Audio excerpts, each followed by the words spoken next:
Howdy, this is Jarl Stewart of Dansk Viking Raiders again. It's been a while since I made a video, but I'm going to start uploading a few more here pretty soon now that we've gone live with the channel.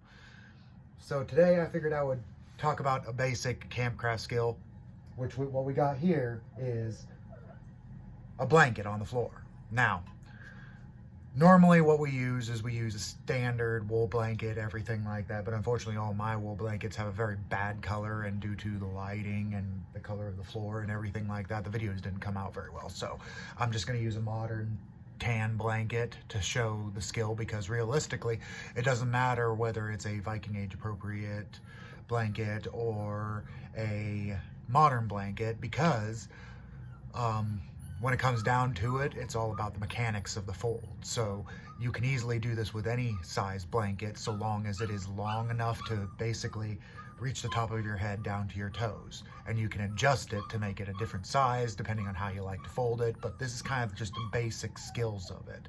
Now, beside me right here on this side of the blanket, I have a wide variety of items. All of them are modern for right now because they are easier to see what they are, what shape they are, and everything like that, which allows me to show you the versatility of this fold. Because us as Viking age reenactors, we don't always have just Viking gear there. We have medicines, we have, special medical equipment and everything like that to pack with us, cases of water and everything like that. And the purpose of learning to fold like this is it is a easy way to get all of your stuff, whether it be modern or Viking age, into a concealed position for you to be able to walk across the festival and still be in full Viking gear, but still be able to carry around, your modern stuff and everything like that. Like, let's say you just went to a store and got a case of water and everything like that, and you need to walk across the festival, but the festival rules say that you as a reenactor can't be seen with modern items, or the festival itself has a no modern items beyond this point rule, in which you have to get your modern items to your tent and secluded without showing them off. Or if your group is just planning on doing a Viking hike and everything like that, this is a way for pretty much anybody who is a reenactor to get their stuff from point A to point B, because everybody should have a blanket or a flat cloak, because that's basically what a blanket is for the Vikings. It was a common used item as an overcloak over the shoulders and everything like that. This process comes from many, many different sources, one of which is artistic depictions show specifically the look of what I'm about to show, as well as the fact that the Scots used this during, after the Viking age and everything like that. Also learned a few of these tricks and, theories behind it from Boy Scouts, from other aspects. I was in the Army for 4 years and learned a few things about packing that helped create this methodology. Now, this is not specifically Viking. There is no way to prove that they did this, but this is a great way to use Viking tech and be able to make that transition from just being an archaeological find into something functional. Now, for this, you're going to just need, your blanket, and then you're going to need a cloak pin. The C shape with a single pin right there. Now, the bigger the better, because bigger pin you have, the thicker blankets you can do, and a whole lot faster it is. So once you get that and the blanket, you'll be good to go. Now, I'm going to start the demonstration.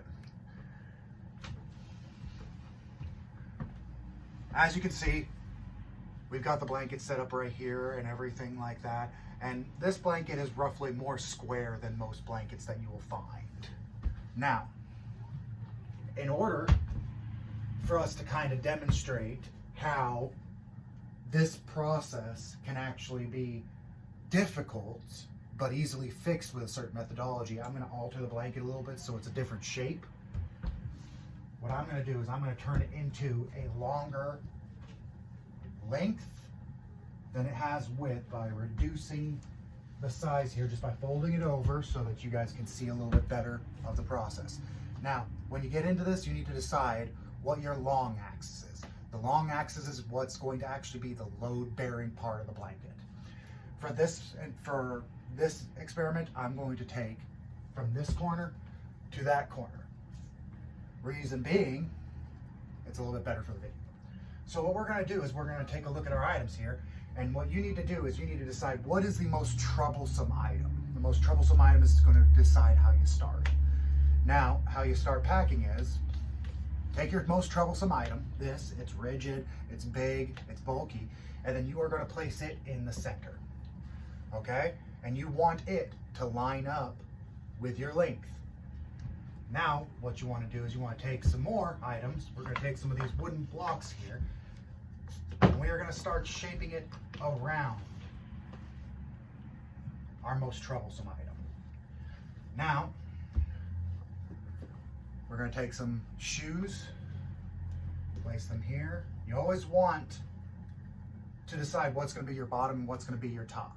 Now, that's going to be my top, that's going to be my bottom.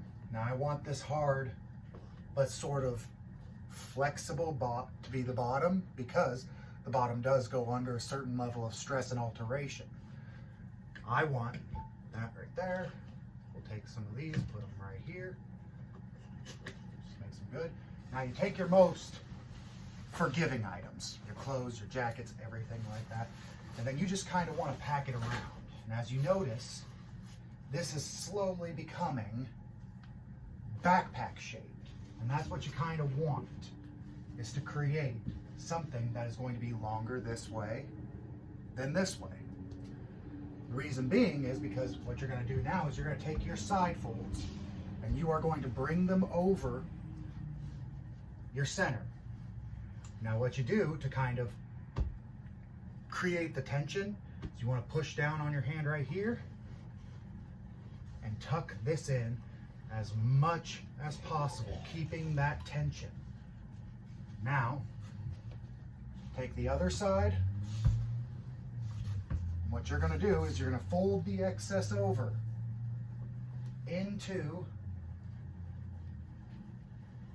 the underneath portion just like the other, so that when it comes over, it should get as close to this edge of the bulk.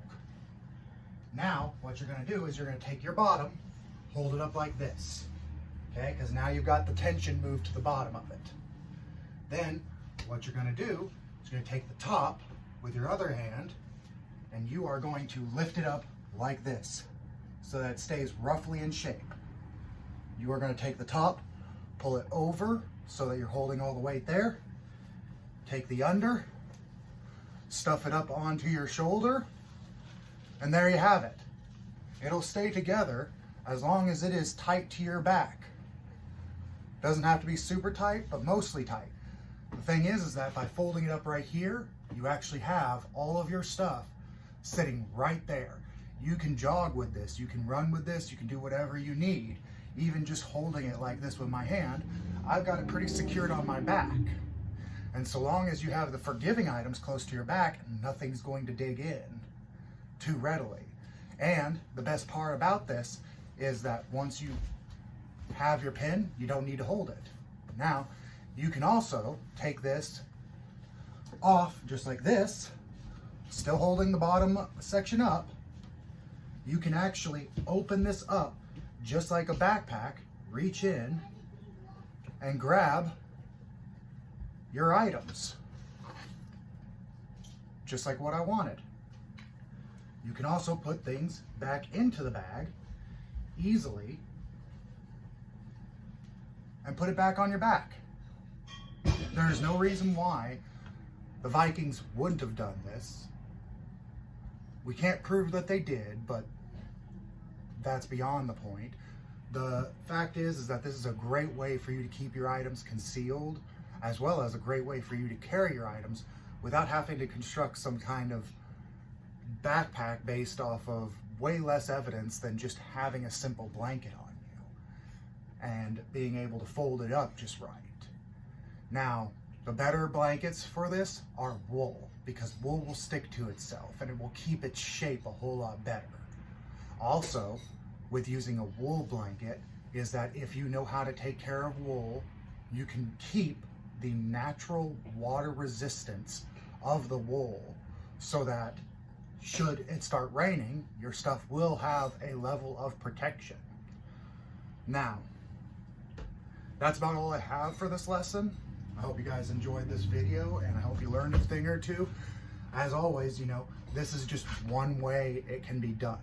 And I hope that, you know, this will help out some new people to reenactment, as well as old people, as you know, more experienced people in reenactment, be able to do the reenactment without sacrificing as much to authenticity and without having to, you know, give up the ability to move their things efficiently. As always, let's get this done.